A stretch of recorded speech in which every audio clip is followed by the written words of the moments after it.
आज यहाँ पर संयुक्त प्रशिक्षित बेरोजगार संघ यहाँ पर पहुँचा है। क्या इनकी मांगे हैं, इनसे जानने का प्रयास करेंगे, लेकिन उससे पहले ये तस्वीरें हम आपको दिखाना चाहेंगे कि ये आज यहाँ पर पहुँचे हैं और हल्ला बोलते हुए नजर आ रहे हैं। यहाँ पहुँचे हैं, क्या डिमांड है? मेरा नाम घनश्याम नेटू है, अध्यक्ष संयुक्त बेरोजगार प्रशिक्षित संघ।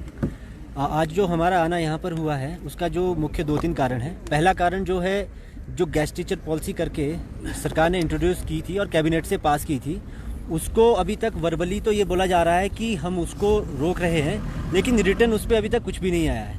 पहली चीज़। दूसरी चीज़, राज्य चयन आयोग जिसके माध्यम से टीचिंग सेक्टर की सभी भर्तियां होती है, टीजीटी में भी, जेबीटी में भी कमीशंस होते हैं, वो सभी पिछली 4-5 सालों से नहीं हो पा रहे हैं और हाल ही में 1.5 साल हो चुका है, राज्य चयन आयोग हमारा बनकर तैयार नहीं हुआ है और जो उसका प्रोसेस है वो बहुत ही धीमा चल रहा है। तीसरी हमारी मुख्य मांग है, जो भी पेंडिंग रिजल्ट है जितने भी है सभी को आउट किया जाए और जिसमें लिटिगेशन भी है उसमें भी कुछ ना कुछ मार्ग निकाला जाए। इस तरह से लेट लतीफ़ी से हमारा जो अभ्यर्थी है, स्टूडेंट्स जो मेंटली हरास हो रहे हैं। काफ़ी सालों से लगातार लाइब्रेरी में लोग पढ़ रहे हैं लेकिन रिजल्ट आउट नहीं हो रहे हैं, और जब पुराने रिजल्ट्स आउट होंगे ही नहीं तो नई भर्तियाँ कैसे आएगी? और नई भर्तियाँ जो आप लाना चाह रहे हैं वो आप कभी कह रहे हैं कि गुजरात मॉडल के आधार पर लाएंगे, या आप गेस्ट टीचर जैसी बैकडोर एंट्रियाँ इंट्रोड्यूस करवा रहे हैं। तो हम चाह रहे हैं, हमारी जो एक प्रमुख मांग है कि जितनी भी भर्तियाँ हो वो सभी की सभी रिक्रूटमेंट एंड प्रमोशनल रूल्स के आधार पर ही हो। ये गेस्ट टीचर भर्ती का आप विरोध कर रहे हैं, तो थोड़ा बताएंगे इस बारे में कि किस तरीके से आपको ये नुकसान पहुंचा है? देखिए सर, जो गेस्ट टीचर पॉलिसी है, सीएम साहब का कहना था कि जो ये हम भर्ती ला रहे हैं ये एक सब्स्टिट्यूट ला रहे हैं तब तक जब तक हम डायरेक्ट रिक्रूटमेंट नहीं करवा लेते। अब आप इसका एक एग्जांपल सीधा सा देख लीजिए, एसएमसी वाले पिछली 15 साल से पैरा, पैट, ये सारे लोग आप लोगों ने लगाए, 15 साल आपने इनकी सेवाएं ली, आज भी ये अपने रेगुलर होने का इंतजार कर रहे हैं। पहली बात तो ये, आप अभी एज अ गेस्ट टीचर तो लगा दोगे, उसके बाद आप उनके भविष्य का सोच नहीं रहे हो, लेकिन 15-15 साल ड्यूटी करने के बाद भी आपको पता चलता है कि आपका फ्यूचर सिक्योर नहीं है, तो उससे बढ़िया तो आप कुछ और ही कर लेते। और दूसरी बात, जब आपके पास रिक्रूटमेंट एंड प्रमोशन रूल्स है, आरएनपी रूल्स है, आप भर्ती सीधी क्यों नहीं करवाते हो, कमीशन के माध्यम से क्यों नहीं करवाते हो? जहां आपको पता है कि गुणवत्ता शिक्षा की जब आप बात करते हो वो तभी आ सकती है जब मेरिट के आधार पर प्रॉपर टेस्ट कंडक्ट करवाने के बाद आप एलिजिबल कैंडिडेट्स को वहां पर रिक्रूट करें।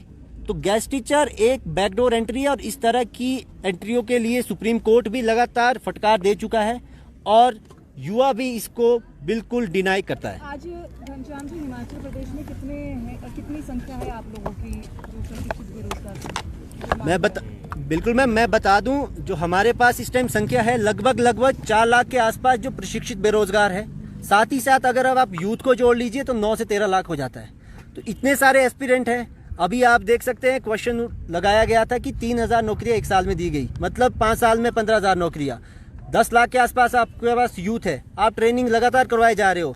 तो मुझे नहीं समझ आता इस तरह से आप शिक्षा के क्षेत्र में गुणवत्ता ला पा रहे हैं। स्कूलों में वैकेंसियाँ टीचर्स की खाली है, कैसे आप भविष्यों के लिए निर्माण करना चाहते हो? किस पीढ़ी का आप मानसिक रूप से अपंग पीढ़ी आप तैयार करना चाहते हो? क्योंकि जब टीचर ही नहीं होगा तो बच्चा पढ़ नहीं पाएगा, बच्चा पढ़ नहीं पाएगा तो समाज का विकास तो संभव ही नहीं है। आज क्या रणनीति लेकर आए हैं आप? देखिए, आज हम सिर्फ कुछ ही मात्रा में सिर्फ आगाह करना चाह रहे हैं सरकार को। ऐसा ना हो कि हमें पूरे प्रदेश से युवा जितने भी है, क्योंकि राज्य चयन आयोग सिर्फ प्रशिक्षित बेरोजगार संघ की मांग नहीं है, ये मांग हर एक युवा की है। जितने भी क्लास 3 और 4 के पेपर होते हैं वो सभी राज्य चयन आयोग करवाता है।